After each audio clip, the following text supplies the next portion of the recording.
The Grand Island Veteran Home opened its doors first in 1887, and now over 100 years later, they are reopening their doors to a newly renovated inside. On the inside, it will be housing residents that are over the age of 55 years old that meet the requirements for low-income housing. The residency at Liberty Campus is now updated with 46 new apartment units in the Anderson and Pershing buildings. As of right now, they have 70% of all units filled and are still taking applications. The budget for the renovation was millions of dollars and was helped by the Grand Island Historic District. This was done to maintain funding for the renovations, but for a way to preserve the history of the grounds that have helped generations of veterans in Nebraska.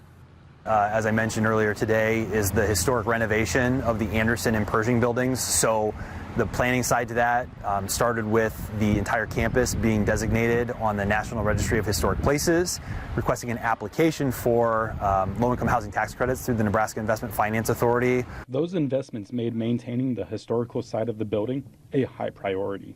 White Lotus Group is proud to be able to bring affordable housing to a campus that was in need of renovation. Project managers wanted to maintain the outside of the building for the historic district and for past families that have came through the Liberty campus.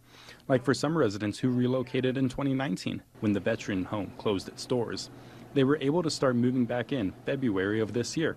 And many of the previous residents were happy to call this land their home again. Projects like this take time, they take intent, they take purpose, and all of those facets come together that we get to stand before today and say, you know, we did something truly special and did it for those people most in need here in the community. Sova continued to say during the time without residents at Liberty campus, it left seniors and veterans looking for another home. So for some to come back after 5 years, it was very poetic. As residents continue to fill the newly renovated apartments, there are still about 30% of them that are still left vacant. With that being said, it shows that Grand Island still has a very high need for low-income housing. Reporting from Grand Island, Kiefer Zabel, Local 4 News.